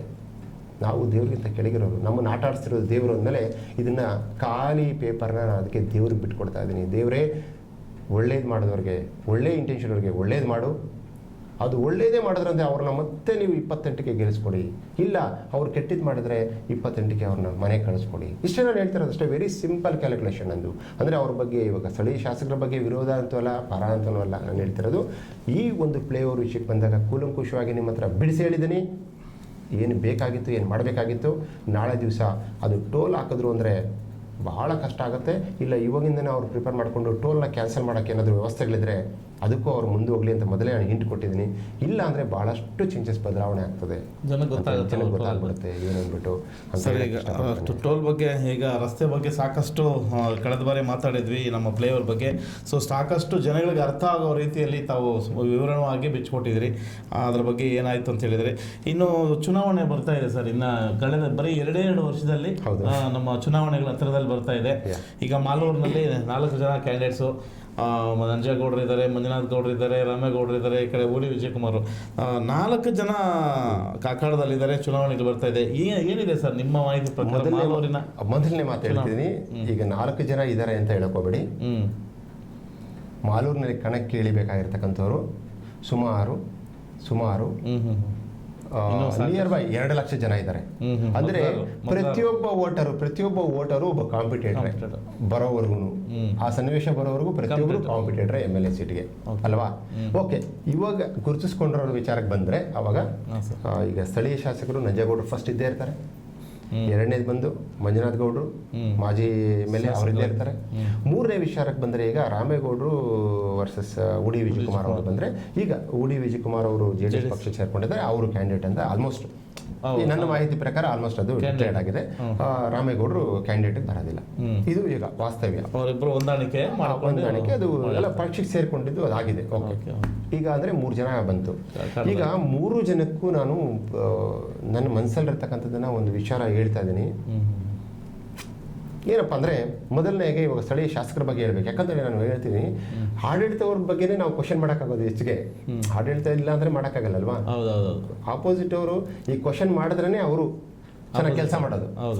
ಈಗ ವಿರೋಧಗಳು ವ್ಯಕ್ತಪಡಬೇಕು, ಅವಾಗಲೇ ಕೆಲವು ಯೋಚನೆ ಮಾಡೋದು. ನೀವು ಮಾಡಿದಕ್ಕೆಲ್ಲ ಪಕ್ಕದಲ್ಲಿ ನಿಂತ್ಕೊಂಡವ್ರು ಸಿಳ್ಳೆ ಹೊಡೆದ್ಬಿಟ್ಟು ವಿಸಿಲ್ ಹಾಕ್ಬಿಟ್ಟು ಓಕೆ ನೀವು ಮಾಡಿದ್ರೆ ಅಲ್ಲಿ ಅರ್ಥ ಇಲ್ಲ. ಕ್ವಶನ್ ಮಾಡಬೇಕು. ನಾನು ಕೆಲವು ವಿಚಾರಗಳು ಹೇಳಿದ್ದೀನಿ, ಅದು ಎಲ್ಲಿ ತಪ್ಪಾಗುತ್ತೆ ಅಂತಲ್ವಾ, ಆ ಥರ ತಿದ್ಕೋಬೇಕು. ಈಗ ನೆಕ್ಸ್ಟ್, ಈಗ ನಂಜೇಗೌಡರ ವಿಚಾರಕ್ಕೆ ಬಂದರೆ ಇದನ್ನು ನಿಜವಾಗ್ಲೂ ಪರ್ಸ್ನಲಾಗಿ ಯಾರು ತೊಗೊಳಕ್ಕೆ ಹೋಗಬೇಡಿ. ನಡೆದಿದ್ದನ್ನು, ವಾಸ್ತವವನ್ನು, ನಾನು ಕೇಳಿದ್ದನ್ನು, ಕಂಡಿದ್ದನ್ನು ನಾನು ಮಾತಾಡ್ತಾ ಇರ್ತೀನಿ ಇವತ್ತು. ಇದು ಭಾಳ ಸೀರಿಯಸ್ ನೋಟ್ ಆಗ್ಬೋದು, ಬಟ್ ಆದರೆ ಕಂಡಿದ್ದು ಕೇಳಿದ್ದು ಇದನ್ನು ಸುಳ್ಳು ಮಾಡೋಕ್ಕಾಗಲ್ಲ. ಅದಕ್ಕೆ ಹೇಳ್ತಾ ಇದ್ದೀನಿ. ಏನಪ್ಪ ಅಂದರೆ ಒಂದು 2-3 ಸಾರಿ ನಾನು ವೀಡಿಯೋಗಳಲ್ಲಿ ನೋಡಿದೆ, ಕೆಲವು ವಿಷಯಗಳು ಬಂದಾಗ ನಂಜೇಗೌಡರು ಈಗ ಊಡಿ ವಿಜಯಕುಮಾರ್ ಅವರಾಗಲಿ, ಮಂಜುನಾಥ್ ಗೌಡರಾಗಲಿ ಏನಾದರೂ ಕ್ವಶನ್ ಮಾಡಿದ್ರೆ, ಅವ್ರ ಬಗ್ಗೆ ಕೆಟ್ಟದಾಗಿ ಏನಾದರೂ ಹೇಳಿದ್ರೆ, ಹೇಳಿಕೆ ಕೊಟ್ಟಲ್ಲಿ ಯಾಕೆ ಮಾಲೂರಲ್ಲಿ ಯಾರು ಗಂಡಸರಿಲ್ವಾ ಮಾತಾಡೋಕ್ಕೆ? ನಾನು ಯಾಕೆ ಊಡಿಯಲ್ಲಿರೋರಿಗೆ ಉತ್ತರ ಕೊಡಬೇಕು, ಹೊಸಕೋಟೆಯಲ್ಲಿರೋರಿಗೆ ಉತ್ತರ ಕೊಡಬೇಕು ಅಂತ 2-3 ಸಾರಿ ವಿಚಾರಿಸಿದ್ದನ್ನು ನಾನು ವಿಡಿಯೋದಲ್ಲಿ ಕೇಳಿದ್ದೀನಿ. ಎರಡನೇದು ವಿಷಯಕ್ಕೆ ಬಂದರೆ, ಈಗ ಇತ್ತೀಚಿನ ದಿನಗಳಲ್ಲಿ ಒಂದು ಪೇಜ್ಗಳಲ್ಲಿ ಓಡಾಡ್ತಾ ಇದೆ, ನಿಮಗೆ ಸ್ಥಳೀಯ ಶಾಸಕರು ಬೇಕಾ ವಲಸಿಗರು ಬೇಕಾ ಅನ್ನೋದನ್ನು ಒಂದು ಓಡಾಡ್ತಾ ಇದೆ. ಪೇಜಲ್ಲಿ ಅದನ್ನು ನೋಡಿದೆ ನಾನು, ನೋಡ್ತಾ ಇರ್ತೀನಿ, ನಮ್ಮೂರು ಅಂತ ನಾನು ನೋಡ್ತಾ ಇರ್ತೀನಿ ಅಲ್ವಾ. ಸೊ 2 ಕಮೆಂಟ್ ನೋಡಿದೆ ನಾನು. ಇಲ್ಲಿ ಒಂದು ಯೋಚನೆ ಮಾಡಬೇಕು, ನಾವು ಸಂವಿಧಾನಾತ್ಮಕವಾಗಿ ಯೋಚನೆ ಮಾಡಿದ್ರೆ, ನಾನು ಒಂದು ಹೇಳ್ತೀನಿ, ವಿಚಾರ ಮಾಡಿ. ಇವತ್ತು ನಿಜವಾಗ್ಲೂ ಈ 2ಕ್ಕೂ ಒಂದೇ ಉತ್ತರ ಕೊಟ್ಬಿಡ್ತೀನಿ. ನಿಜವಾಗ್ಲೂ ಈಗ ಬೇರೆ ಅಂದರೆ ಬೇರೆ ಯಾರು ಗಂಡಸರಿಲ್ವ ಮಾತಾಡೋಕ್ಕೆ, ಬರೀ ಅವ್ರಿಗೆ ಯಾಕೆ ನಾವು ಉತ್ತರ ಕೊಡಬೇಕು ಅನ್ನೋದು ನಿಜ ಆದರೆ, ನಾನು ಒಂದೇ ಮಾತು ಹೇಳ್ಬಿಡ್ತೀನಿ. ವಲಸಿಗರ ವಿಷಯಕ್ಕೆ ಬಂದರೆ, ಇವತ್ತು ನಂಜೇಗೌಡರು ಎಲ್ಲಿಂದ ಬಂದವರು? ಕಾಂಗ್ರೆಸ್ ಪಕ್ಷಕ್ಕೆ JDS ನಿಂತುಕೊಂಡು ಪಕ್ಷೇತರವಾಗಿ ವಲಸಿಗರೇ. ಕಾಂಗ್ರೆಸ್ ಪಕ್ಷದಲ್ಲಿ ನಂಜೇಗೌಡರೇ ವಲಸಿಗರಲ್ಲಿ ಫಸ್ಟ್ ಆಫ್ ಆಲ್. ಯಾರು ಇವತ್ತು ಕಾಂಗ್ರೆಸ್ ಕಾರ್ಯಕರ್ತರು ಆರಾಧ್ಯ ದೈವ ಅಂತ ಪೂಜೆ ಮಾಡ್ತಾ ಇದಾರಲ್ಲ, ಅವರೇ ವಲಸಿಗರ್ರಿ. ಇನ್ನು ಅವ್ರನ್ನೇ ವಲಸಿಗರು ಇಟ್ಕೊಂಡು ಅಲ್ವಾ, ಪಕ್ಷಕ್ಕೆ ವಲಸಿಗರು, ಪಕ್ಷದಲ್ಲಿ ಇರ್ತಕ್ಕಂಥವ್ರು ವಲಸಿಗರ ಮೇಲೆ ನೀವೇನು ಮಾತಾಡ್ತೀರಾ ವಲಸಿಗರ ಬಗ್ಗೆ? ಒಂದು. ಎರಡನೇದು ಮಾತಾಡ್ತೀನಿ, ಈಗ ಯಾರು ಇಲ್ವಾ ನಮ್ಮಲ್ಲಿ ಅಂದರೆ, ನಿಮ್ಮಲ್ಲಿ ಅದೇ ಕಾಂಗ್ರೆಸ್ ಪಕ್ಷದಲ್ಲಿ ಹೇಳ್ತಾ ಇದ್ದೀನಿ ನಾನು, ಅದೇ ಕಾಂಗ್ರೆಸ್ ಪಕ್ಷ ಅಂತ ಹೇಳಿದ್ರೆ ಅಷ್ಟು ಈಸಿ ಅಲ್ಲ. ಅದು ಸ್ವತಂತ್ರ ಪೂರ್ವ ಪಕ್ಷ, ಅದು ಜ್ಞಾಪಕ ಇಟ್ಕೊಳ್ಳಿ. ಸ್ವತಂತ್ರ ಭಾರತದ ಪೂರ್ವ ಪಕ್ಷ, ಅದು ಸ್ವತಂತ್ರ ಬರೋಕ್ಕಿಂತ ಮುಂಚೆ ಪಕ್ಷ ಅದು. ಅಂತಹ ಒಂದು ಗಾಂಧಿ ಇದ್ದಂತಹ ಪಕ್ಷ ಅದು, ಹೌದಲ್ಲ? ಅಂತಹ ಒಂದು ಪಕ್ಷದಲ್ಲಿ ಎಷ್ಟೋ ವರ್ಷಗಳ ಕಾಲ ಮಾಲೂರಲ್ಲಿ ಕಾಂಗ್ರೆಸ್ ಆಡಳಿತ ಇತ್ತು. ಅಷ್ಟು ಒಂದು ಪಕ್ಷದಲ್ಲಿ ಯಾರಾದರೂ ಒಬ್ಬರಾದರೂ ಗಂಡಸರಿದ್ದಿದ್ರೆ ಅವತ್ತು ನೀವು ಕಾಂಗ್ರೆಸ್ ಪಕ್ಷದಲ್ಲಿ ನಂಜೇಗೌಡರಿಗೆ ಸೀಟ್ ಕೊಡ್ತಾ ಇದ್ರಾ?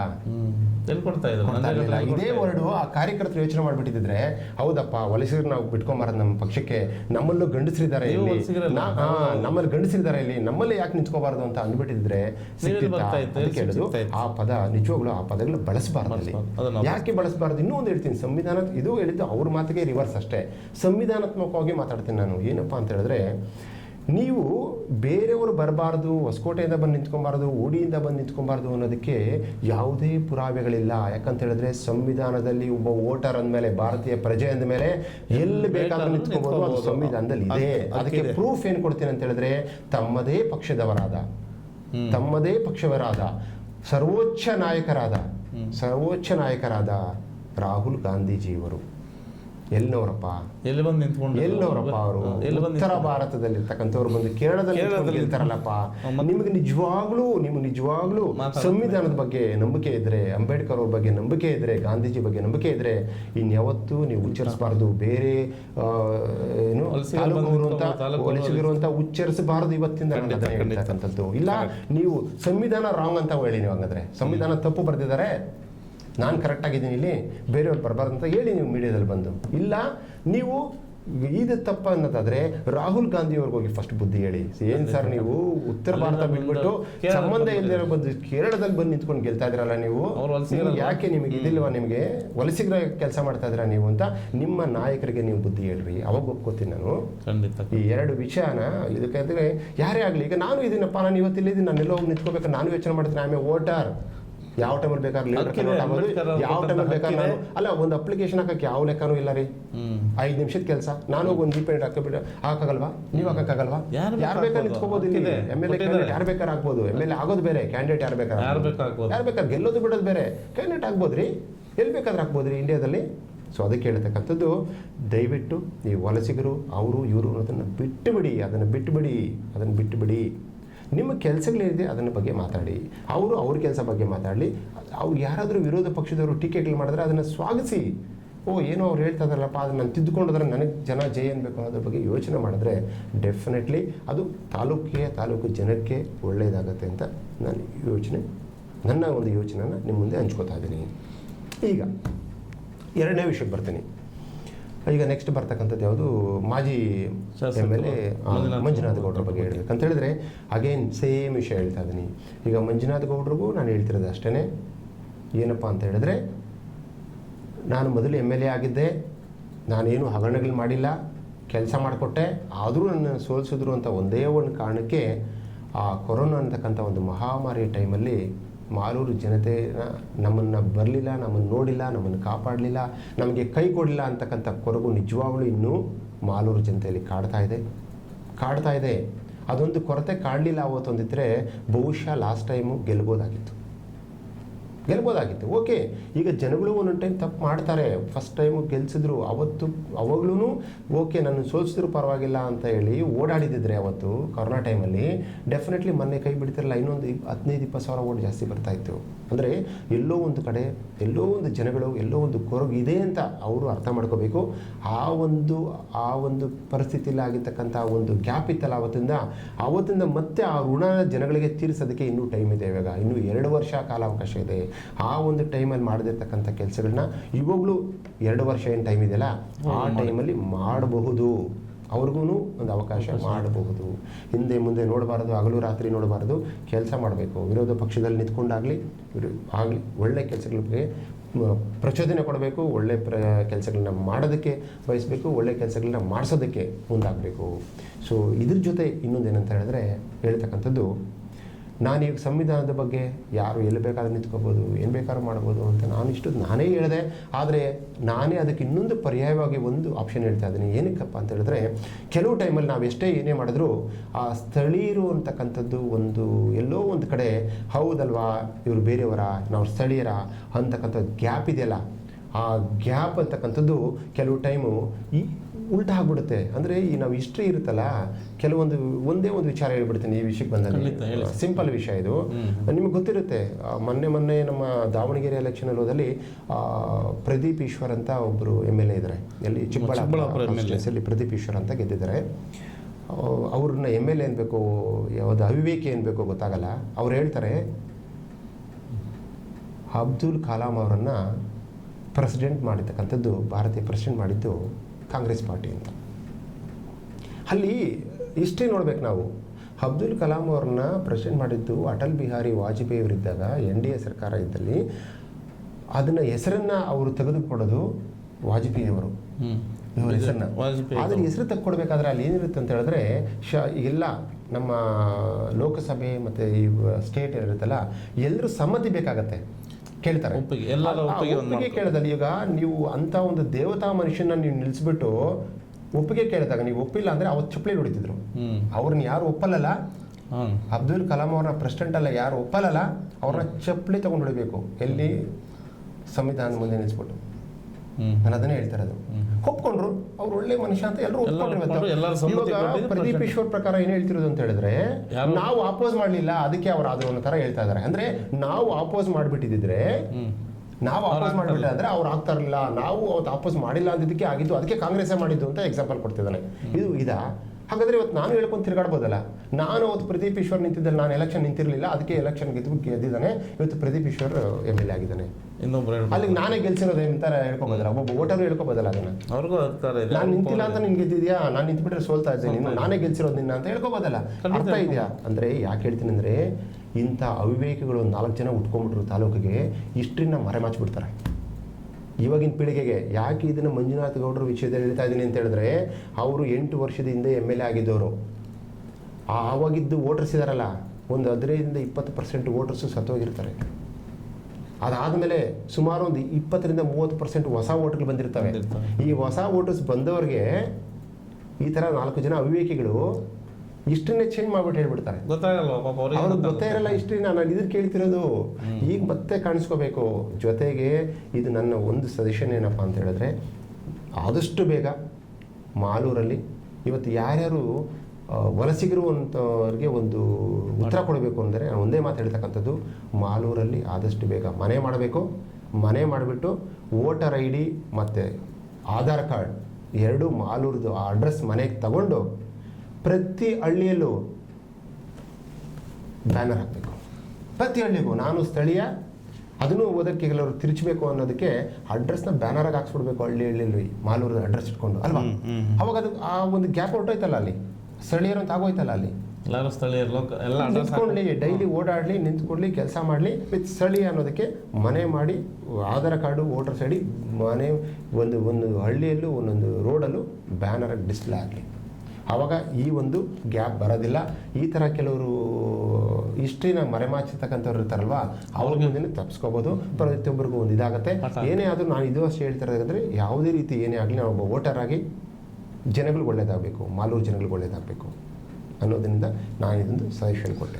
ಸರ್, ಮಾಲೂರು ಬಗ್ಗೆ ಇಷ್ಟೊಂದು ಕಾಳಜಿ ವಹಿಸ್ತಾ ಇದ್ರೆ ನೆಕ್ಸ್ಟ್ ಈಗ ಉಡಿ ವಿಜಯ್ ಕುಮಾರ್ ಅವ್ರದ್ದು. ಸೊ ಉಡಿ ವಿಜಯ್ ಕುಮಾರ್ ಅವರು ಈಗ JDS ಪಕ್ಷದಲ್ಲಿ ಗುರುಸ್ಕೊಂಡಿರ್ತಾರೆ. ಈಗ ಅವ್ರು ಆಲ್ರೆಡಿ ಸಾಕಷ್ಟು ಕೆಲಸಗಳು ಮಾಡ್ತಾ ಇದ್ದಾರೆ, ಡೈಲಿ ಓಡಾಡ್ತಿದ್ದಾರೆ. ನಾನು ಸಾಮಾಜಿಕ ಜಾಲತಾಣಗಳಲ್ಲಿ ನೋಡ್ತಾ ಇದ್ದೀನಿ. ಅವ್ರಿಗೂ ಇನ್ನೇ ನಾನು ಸ್ಪೆಷಲಾಗಿ ಏನು ಹೇಳೋದು ಬೇಕಾಗಿಲ್ಲ. ಅವ್ರಿಗೂ ಇವಾಗಲೂ ನಾನು ಅದನ್ನೇ ಹೇಳ್ತಾ ಇರ್ತಕ್ಕಂಥದ್ದು, ಇದೇ ಅಲ್ಲಿ ಬಂದಿರ್ತಕ್ಕಂಥದ್ದು ನಿಮಗೆ ಕೆಲಸ ಮಾಡೋದಲ್ಲ. ಇಲ್ಲಿ ಅವಿವೇಕಿಗಳು ಸಂವಿಧಾನನೇ ತಪ್ಪು ಅಂತ ಹೇಳಕ್ಕೆ ಹೊರಟ್ಬಿಡ್ತಾರೆ ಕೆಲವರು. ಹೇಳಿದ್ರೆ ನೀವು ಊಡಿಂದ ಬಂದಿದ್ರೆ ನಿಂತ್ಕೊಂಡಿದ್ರೆ, ಅದು ಊಡಿಂದ ಬಂದು ನಿಂತ್ಕೋಬೇಕು ಅಂತ ಸಂವಿಧಾನ ಹೇಳಿದ್ರಿ, ನಿಂತ್ಕೋತಾ ಇದ್ದಾರೆ, ನಿಂತ್ಕೋಬೋದು. ಆದರೆ ಜನಕ್ಕೆ ತಲೆ ತುಂಬ್ತಾ ಇದಾರಲ್ಲ, ಸ್ಥಳೀಯರಲ್ಲ ಅಂತ. ಅದಕ್ಕೇನು ಮಾಡಬೇಕು, ಇವಾಗ ಏನು ಹೇಳಿದ್ರಲ್ಲ ಅದನ್ನೇ ಫಾಲೋ ಮಾಡಬೇಕು. ಮಾಲೂರಲ್ಲಿ ಅಡ್ರೆಸ್ ಇರಬೇಕು, ಆಧಾರ್ ಕಾರ್ಡ್ ಇರಬೇಕು, ವೋಟರ್ಸ್ ID ಇರಬೇಕು, ಅಲ್ಲ ಅದ್ರದ್ದು ವೋಟರ್ ID ಮತ್ತು ಇದ್ರದ್ದು ಡಿಸ್ಪ್ಲೇ ಆಗಬೇಕು ಹಳ್ಳಿಗೂ. ಜನಕ್ಕೆ ಗೊತ್ತಾಗಬೇಕಲ್ಲ. ಈಗ ನೀವು ಮೊದಲೇ ಡಿಸ್ಪ್ಲೇ ಮಾಡಿ ಇಟ್ಬಿಟ್ರೆ ಹಳ್ಳಿಯಲ್ಲಿ ನಿಮ್ದು ಅಡ್ರೆಸ್ ಪ್ರೂಫು ಇದು ಮಾಲೂರು ಅಂತ, ಬೇರೆ ಯಾರಾದ್ರೂ ಹೋಗಿ ಇವರು ವಲಸಿಗರು ಅಂತ ಹೇಳಿದ್ರೆ ಅವ್ರು ಏನು ಮಾಡ್ತಾರೆ, ಅಲ್ಲಿ ಹೋಗಿತಾರೆ. ಯಾಕಂದ್ರೆ ಅಡ್ರೆಸ್ ಇಲ್ಲೇ ಇದೆಯಲ್ಲಪ್ಪ, ಯಾವ ವಲಸಿಗರು ಇಲ್ಲೇ ಮಾಡ್ಕೊಂಡಿದ್ರೆ, ಇಲ್ಲೇ ಮನೆ ಇದೆ, ಇಲ್ಲೇ ಆಧಾರ್ ಕಾರ್ಡ್ ಇದೆ, ವೋಟರ್ ID ಎಲ್ಲ ಇಲ್ಲೇ ವಲಸಿಗರು ಹಂಗೆ ಹೇಳ್ತಾರೆ. ವಲಸಿಗ ಅನ್ನೋದು ಹೋಗ್ಬೇಕಲ್ಲಿ, ಹೋಗ್ಬೇಕು. ಯಾರು ಶಾಶ್ವತ ಅಲ್ಲ, ಯಾವ ಪಾರ್ಟಿನೂ ಶಾಶ್ವತ ಅಲ್ಲ.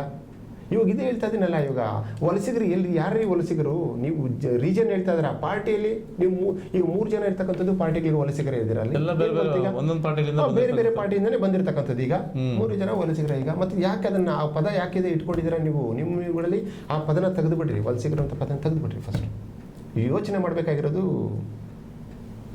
ಏಳಿಗೆ, ನಮಗೆ ಮಾಲೂರನ್ನ ಅಭಿವೃದ್ಧಿ ಮಾಡೋಕ್ಕೆ ಏನು ಬೇಕು ಅನ್ನೋದನ್ನು ಯೋಚನೆ ಮಾಡಬೇಕು. ಇಷ್ಟೇ ಹೇಳ್ತಕ್ಕಂಥದ್ದು. ಸೊ ಈ ಒಂದು ನಿಟ್ಟಿನಲ್ಲಿ ಇವತ್ತು ಏನು ಹೇಳಿದ್ದೀವಿ, ನಾನು ರಾಜಕೀಯದ ಬಗ್ಗೆನೂ ಮಾತಾಡಿದೆ. ಪ್ರತಿಯೊಂದು ಹಳ್ಳಿಗೂ ಹೋಗ್ತೀನಿ, ಪ್ರತಿಯೊಂದು ಹಳ್ಳಿಯಲ್ಲೂ ನನ್ನ ಒಂದು ಪ್ರಜಾರಾಜ್ಯ ಸಿನಿಮಾನ ಡಿಸ್ಪ್ಲೇ ಮಾಡ್ತೀನಿ. ಓಟಿನ ಅರಿವನ್ನ ನಾನು ಮೂಡಿಸ್ತೀನಿ. ಒಂದು ಓಟಿನ ಬೆಲೆ ಎಷ್ಟು ಅಂತ ನಾನು ಅವ್ರಿಗೆ ಹೇಳ್ತೀನಿ. ಇವತ್ತು ಓಟ್ ಹಾಕ್ಸ್ಕೋಬೇಕಾದ್ರೆ ಮನೆಗೆ ಹೋಗ್ಬಿಟ್ಟು ಕಾಲಿಗೆ ಬಿದ್ದುಬಿಟ್ಟು ಓಟ್ ಹಾಕ್ಸ್ಕೊಳೋದಲ್ಲ. ಓಟ್ ಗೆದ್ದಾದ್ಮೇಲೆ ಮನೆಗೆ ಬಂದು ನೀನು ಸಮಸ್ಯೆ ಏನಂತ ಕೇಳಬೇಕು. ಆ ಲೆಕ್ಕಕ್ಕೆ ನಮ್ಮ ಮಾಲೂರು ತಾಲೂಕನ್ನ ತೊಗೊಂಡೋಗೋಣ, ಆ ಲೆಕ್ಕಕ್ಕೆ ತೊಗೊಂಡೋಗೋಣ. ಇದೆ ನೀವು ಇವತ್ತು 1000 ರೂಪಾಯಿ ತೊಗೊಂಡ್ಬಿಟ್ಟೆ ಅಧಿಕಾರನ ಕಳ್ಕೊಳ್ಳೋದಕ್ಕಿಂತ 1000 ರೂಪಾಯಿ ತೊಗೊಂಡೆ ನೀವು ಓಟ್ ಹಾಕಿದ್ರೆ ನಾಳೆ ನೀವು ಅವ್ರ ಜುಟ್ಟು ಹಿಡ್ಕೊಂಡು ಕೆಲಸ ಮಾಡಿಸ್ಬೋದು. ಇವತ್ತು ನೀವು 1000 ರೂಪಾಯಿ ತೊಗೊಂಡಾಗ ದುಡ್ಡು ತೊಗೊಂಡಿದೆಯಾ, ಓಟ್ ಹಾಕಿದೆಯಾ, ಹೋಗಲೇ ಅಂತಾರೆ. ಅದು ನಾವು ಮಾರ್ಕೊತಾ ಇರೋದು. ಅದು ಆ 1000 ರೂಪಾಯಿ ಯಾವ ಲೆಕ್ಕ? ನೀವು ಸರ್ಕಾರಕ್ಕೆ 15 ಲಕ್ಷ ಕೊಡ್ತಾ ಇದ್ದೀರಾ ವರ್ಷಕ್ಕೆ. ಪ್ರತಿ ಫ್ಯಾಮಿಲಿ 15 ಲಕ್ಷ ನೀವು ಕೊಡ್ತಾ ಇದ್ದೀರಾ ಸರ್ಕಾರಕ್ಕೆ. ಆ 15 ಲಕ್ಷ ಕೊಡೋದಕ್ಕೆ ಯಾವುದೋ ಒಂದು ಪುಟಗೋಸಿ ಒಂದು 4 ಭಾಗ್ಯಗಳಂತ ಹೇಳ್ಬಿಟ್ಟು ಫ್ರೀ ಕೊಡ್ತೀನಿ. ನಾನು ಹೇಳ್ತಾ ಇರೋದು ಈ ಪಕ್ಷದ ಭಾಗ್ಯಗಳು ಕಾಂಗ್ರೆಸ್ ಅಂತ ಅನ್ಕೋಬೇಡಿ. ಯಾವುದೇ ಪಕ್ಷ ಬರಲಿ ಹೇಳ್ತಿರ್ತಕ್ಕಂಥದ್ದು, ಯಾವುದೇ ಸ್ಕೀಮ್ಗಳಾಗಲಿ, ಪ್ರತಿ ಸ್ಕೀಮು ಒಂದು ಸ್ಕ್ಯಾಮೇ ಆಗಿರ್ತದೆ. ಯಾವುದು ಸ್ಕೀಮು ಉದ್ಧಾರ ಮಾಡೋಕ್ಕೆಲ್ಲ ಮಾಡೋದು, ಅವ್ರು ದುಡ್ಡು ಹೊಡ್ಕೊಳಕ್ಕೆ ಮಾಡೋದು ಅಷ್ಟೇ. ಇದು ಜಗಜ್ಜಾಹಿತ ಗೊತ್ತಿರ್ತಕ್ಕಂಥ ವಿಷಯ ಇವೆಲ್ಲನೂ. ಆದಷ್ಟು ಸ್ಕೀಮ್ಗಳನ್ನ ಕಡಿಮೆ ಮಾಡತಕ್ಕಂಥದ್ದು ಬೇಕು. ಹೆಲ್ತ್ ಆ್ಯಂಡ್ ಎಜುಕೇಷನ್ ಕೊಡಲಿ ರೀ, health and education full complete free ಕೊಡಲಿ. ಹೆಲ್ತ್ ಆ್ಯಂಡ್ ಎಜುಕೇಷನ್ ಕೊಡಲಿ ಅಂದರೆ ಒಂದು ನಾನು ಗೌರ್ಮೆಂಟ್ ಹಾಸ್ಪಿಟ್ಲ್ ಮಾಡ್ತೀನಿ ಇದು ಮಾಡೋದಲ್ಲ. ಪ್ರೈವೇಟ್ ಹಾಸ್ಪಿಟ್ಲಲ್ಲಿ ಟ್ರೀಟ್ಮೆಂಟ್ ತೊಗೋಬೇಕು, ಗೌರ್ಮೆಂಟ್ ಅದಕ್ಕೆ ದುಡ್ಡು ಕಟ್ಟಬೇಕು. ಆವಾಗ ಕ್ವಾಲಿಟಿ ಮೇಂಟೈನ್ ಆಗೋದು. ಈಗ ನೋಡಿ, ಒಂದು ಡಿಸ್ಟ್ರಿಕ್ಟ್ ಹಾಸ್ಪಿಟಲ್ ತಗೊಳ್ಳಿ. ಫಾರ್ ಎಕ್ಸಾಂಪಲ್ ನೀವು ಕೋಲಾರ ಹೋಗಿ ಡಿಸ್ಟ್ರಿಕ್ಟ್ ಹಾಸ್ಪಿಟಲ್ ನೋಡಿ, ಮಣಿಪಾಲ್ ಹಾಸ್ಪಿಟ್ಲ್ ಹೋಗಿ ನೋಡಿ. ಮಣಿಪಾಲ್ ಹಾಸ್ಪಿಟ್ಲ್ ಇದ್ದಂಗೆ ಇದೆ ಇವತ್ತು ಡಿಸ್ಟ್ರಿಕ್ಟ್ ಹಾಸ್ಪಿಟ್ಲ್ ಕೋಲಾರ? ಇಲ್ಲ ಸರ್ಕಾರಿ ಆಸ್ಪತ್ರೆ. ಮತ್ತೆ ಹೆಂಗೆ ಕೊಡ್ತಾರೆ? ಕ್ವಾಲಿಟಿ ಏನು ಕೊಡ್ತಾ ಇದ್ದಾರೆ? ಮತ್ತೆ ಏನು ಕೊಟ್ಟು ಪ್ರಯೋಜನ? 15 ಲಕ್ಷ ನಮಗೆ ತಗೊಳ್ತಾರಲ್ಲ ಅವರು, 15 ಲಕ್ಷ ಅಲ್ಲಿ ತಗೊಂಡು ಪ್ರತಿ ಫ್ಯಾಮಿಲಿ ಇವತ್ತು ಎಷ್ಟು ಖರ್ಚು ಮಾಡ್ತಾ ಇದ್ದಾರೆ? 3 ರಿಂದ 4 ಲಕ್ಷ ಹೆಲ್ತ್ ಅಂಡ್ ಎಜುಕೇಷನ್ ಖರ್ಚು ಮಾಡ್ತಾ ಇದ್ದಾರೆ ಪ್ರತಿ ಫ್ಯಾಮಿಲಿ. ಇದನ್ನು ನಾವೇ ಖರ್ಚು ಮಾಡ್ತಾ ಇರಬೇಕು. ಅಲ್ಲೂ ಅವ್ರಿಗೆ ನಾವು ಕೊಟ್ಟಿದ್ರಲ್ಲಿ ನಾವು ದುಡ್ಡಿದ್ರಲ್ಲಿ ಅರ್ಧ ಟ್ಯಾಕ್ಸ್ ಕಟ್ಟಬೇಕು. ಆ ಟ್ಯಾಕ್ಸ್ನ ನಮಗೊಂದು 10% ನಮ್ಗೆ ವಾಪಸ್ ಹಾಕ್ಬಿಟ್ಟು ಫ್ರೀ ಕೊಡ್ತಾ ಇದೀನಿ ಅಂತ ಹೇಳ್ಬಿಟ್ಟು ರಿಮೈನಿಂಗ್ ತಿಂತಾ ಇದ್ದಾರೆ. ಆ ಒಂದು ಪದ್ಧತಿ ಹೋಗಬೇಕು. ಇದನ್ನು ಮಾಲೂರಿಂದನೇ ಶುರು ಮಾಡ್ತೀನಿ. ನಾನು ಯಾರ್ದು ಲೀಡರ್ಸ್ ಹತ್ರ ಬಂದು ಹೇಳಲ್ಲ, ರಾಜಕೀಯ ವ್ಯಕ್ತಿಗಳ ಹತ್ರ ಹೋಗಿ ಹೇಳಲ್ಲ, ಡೈರೆಕ್ಟಾಗಿ ವೋಟರ್ಸ್ ಹತ್ರ ಹೋಗ್ತೀನಿ. ವೋಟರ್ಸ್ಗೆ ತಿಳುವಳಿಕೆ ಹೇಳ್ತೀನಿ. ಇದೊಂದು ಬದಲಾವಣೆ ಮಾಡೋದಕ್ಕೆ ನಾನು ಆದಷ್ಟು ಶ್ರಮಿಸ್ತೀನಿ. ಈ ಸಾರಿ ನಾನು ಪಕ್ಷಾತೀತವಾಗಿ ಹೋಗ್ತೀನಿ. ಯಾರು ಸಪೋರ್ಟು ಅವ್ರಿಗೆ ಮಾಡ್ತೀನಿ, ಇವ್ರು ಮಾಡ್ತೀನಿ ಅಲ್ಲ. ಯಾರು ಕೆಲಸ ಮಾಡ್ತಾರೆ ಅವ್ರಿಗೆ ಎಲೆಕ್ಷನ್ ಟೈಮಲ್ಲಿ ಸಪೋರ್ಟು ಮಾಡೋಣ. ಯಾರು ಕೆಲಸ ಮಾಡ್ತಾರೆ, ಯಾರು ಒಳ್ಳೆ ಕೆಲಸ ಮಾಡೋಕ್ಕೆ ರೆಡಿ ಇದ್ದಾರೆ ಅವ್ರಿಗೆ ಸಪೋರ್ಟ್ ಮಾಡೋಣ. ಬೇಕು, ಉದ್ಧಾರ ಆಗಬೇಕು. ಅಷ್ಟೇ ನಾನು ಹೇಳ್ತಕ್ಕಂಥದ್ದು. ಮತ್ತೊಮ್ಮೆ ಮಾಲೂರು ಮತದಾರರಲ್ಲಿ ಕೇಳ್ಕೊಳೋದು, ಈ ಒಂದು ವಿಡಿಯೋನ ಸರಿಯಾಗಿ ಅರ್ಥ ಆಗಿಲ್ಲ ಅಂದರೆ ಇನ್ನೊಂದು ಸರಿ ಹಾಕ್ಕೊಂಡು ನೋಡಿ. ಅನ್ನೆಸರಿ ಏನೇನೋ ಸುಮ್ಮನೆ ಮೊನ್ನೆ ನೋಡಿದೆ ನಾನು. ಅನ್ನೆಸರಿ ಕಮೆಂಟ್ಗಳು ಮಾಡೋಕ್ಕೆ ಹೋಗಬೇಡಿ. ನಿಮಗೆ ನಿಮ್ಮ ಅನಿಸಿಕೆ ಏನಾದರೂ ಇದ್ದರೆ ನೀವು ನಿಮ್ಮ ಅನಿಸಿಕೆನ ಹೇಳ್ಕೊಡಿ. ಅದು ವಾಕ್ ಸ್ವಾತಂತ್ರ್ಯ ಅನ್ನೋದು ನಮ್ಮ ಸಂವಿಧಾನದಲ್ಲಿದೆ. ಕೆಟ್ಟದಾಗ ಕಮೆಂಟ್ ಮಾಡೋದು ಸಂವಿಧಾನದಲ್ಲಿ ಇಲ್ಲ. ಕೆಟ್ಟದಾಗ ಕಮೆಂಟ್ ಮಾಡೋದಿಲ್ಲ. ನಿಮಗೆ ಅನಿಸಿದ್ದನ್ನು ಕಾನೂನುಬದ್ಧವಾಗಿ ಒಬ್ಬರ ಬಗ್ಗೆ ಪ್ರಚೋದನಕಾರಿ ಹೇಳಿಕೆ ಕೊಡದೆ ಕೆಟ್ಟ ಮಾತನ್ನು ಬಳಸದೆ ಹೇಳ್ತಕ್ಕಂಥದ್ದು ಸಂವಿಧಾನದಲ್ಲಿ ಬರೆದಿದ್ದಾರೆ. ಆ ಒಂದು ಸಂವಿಧಾನದ ಆ ಒಂದು ಏನು ಹಕ್ಕಿದೆ ಅದ್ರ ಪ್ರಕಾರ ನಾನು ಇವತ್ತು ಕೂತ್ಕೊಂಡು ಇಲ್ಲಿ ಹೇಳಿದ್ದೀನಿ. ಅರ್ಥ ಮಾಡ್ಕೊಳ್ಳಿ. ಓಟಿನ ಬೆಲೆ ಅನ್ನೋದನ್ನು ತಿಳ್ಕೊಂಡು ನೀವು ನೆಕ್ಸ್ಟ್ ವೋಟ್ ಮಾಡಬೇಕಾದ್ರೆ ವೋಟ್ ಮಾಡಿ ಅಂತ ಹೇಳೋಕ್ಕೆ ಇಷ್ಟಪಡ್ತಾರೆ. ನೋಡ್ರಲ್ಲ ವೀಕ್ಷಕರೇ, ಸಾಕಷ್ಟು ವಿಚಾರಗಳ ಬಗ್ಗೆ, ನಮ್ಮ ಮಾಲೂರಿನ ಅಭಿವೃದ್ಧಿ ಬಗ್ಗೆ, ಫ್ಲೈಓವರ್ ಬಗ್ಗೆ, ಮುಂದಿನ ರಾಜಕೀಯಗಳ ಬಗ್ಗೆ ಸಾಕಷ್ಟು ವಿಚಾರಗಳನ್ನು ಡಾಕ್ಟರ್ ವರದರಾಜ್ ಸರ್ ಅವರು ಡಾಕ್ಟರ್ ವರದರಾಜ್ ಆಗಿ ಇಲ್ಲಿ ಬಂದು ಕೂತಿಲ್ಲ. ಇವತ್ತು ಸಾಮಾನ್ಯ ಪ್ರಜೆಯಾಗಿ ಸಾಮಾನ್ಯ ಪ್ರಜೆಗಳಿಗೆ ಒಂದು ಓಟಿನ ಅರಿವಿನ ಬಗ್ಗೆ ಮೂಡಿಸೋದಕ್ಕೆ, ಒಂದು ಓಟಿನ ಬೆಲೆಯನ್ನು ಹೇಳೋದಕ್ಕೆ ಇವತ್ತು ಜನಸಾಮಾನ್ಯರಂತೆ ಬಂದು ಇಲ್ಲಿ ಸಾಕಷ್ಟು ವಿಚಾರಗಳನ್ನು ಹಂಚ್ಕೊಂಡಿದ್ದಾರೆ. ಮುಂದಿನ ದಿನಗಳಲ್ಲಿ ನಮ್ಮ ಫ್ಲೈಓವರ್ ಬಗ್ಗೆ ಆಗಿರ್ಬೋದು, ಮಾಲೂರಿನ ಅಭಿವೃದ್ಧಿ ಆಗಿರ್ಬೋದು, ಮುಂದಿನ ದಿನಗಳಲ್ಲಿ ಇನ್ನೂ ಮಾತಾಡೋಣ ಅಂತ ಹೇಳ್ತಾ ಈ ಕಾರ್ಯಕ್ರಮನ ಇಲ್ಲಿಗೆ ಮುಗಿಸ್ತಾ ಇದ್ದೀನಿ. ಸರ್, ಕಾರ್ಯಕ್ರಮಕ್ಕೆ ಬಂದು ಇಷ್ಟೊತ್ತು ನಮ್ಮ ಮಾಲೂರಿನ ಜನಗೆ ಸಾಕಷ್ಟು ವಿಚಾರಗಳನ್ನ ತಿಳಿಸಿದ್ರಿ. ಫ್ಲೈಓವರ್ ಬಗ್ಗೆ ತಿಳಿಸಿದ್ರಿ, ಮತ್ತು ರಾಜಕೀಯ ಬಗ್ಗೆ ತಿಳಿಸಿದ್ರಿ, ಅಲ್ಲಿನ ಒಂದು ಓಟಿಗೆ ಏನು ಮಹತ್ವ ಇದೆ ಅನ್ನೋದ್ರ ಬಗ್ಗೆ ಸಾಕಷ್ಟು ತಿಳಿಸಿದ್ರಿ. ಎಷ್ಟೋ ಜನಕ್ಕೆ ಗೊತ್ತಿಲ್ಲ ಈಗಲೂ. ಇದು ಆಕ್ಚುಲಿ ಕರ್ನಾಟಕಕ್ಕೆ ಸೇರಬೇಕು. ಖಂಡಿತ ಪ್ರತಿಯೊಬ್ಬರಿಗೂ, ಇಡೀ ಕರ್ನಾಟಕ, ಇಡೀ ದೇಶ, ಭಾರತಕ್ಕೆ ಸೇರಬೇಕು ಸರ್. ದೇಶಕ್ಕೆ ಬೇಕಾಗಿರ್ತಕ್ಕಂಥ ಒಂದು ಮಾಹಿತಿಯನ್ನು ಕೊಟ್ಟಿದ್ದಕ್ಕೆ ನಾವು ತುಂಬ ಹೃದಯದ ಅಭಿನಂದನೆಯನ್ನು ಸಲ್ಲಿಸ್ತಾ ಮುಂದಿನ ಸಂಚಿಕೆಯಲ್ಲಿ ಭೇಟಿಯಾಗೋಣ ಅಂತ ಹೇಳ್ತಾ ಈ ಕಾರ್ಯಕ್ರಮನ ಇಲ್ಲಿಗೆ ಮುಗಿಸ್ತಾ ಇದ್ದೀನಿ. ನಮಸ್ಕಾರ ಸರ್. ನಮಸ್ತೆ.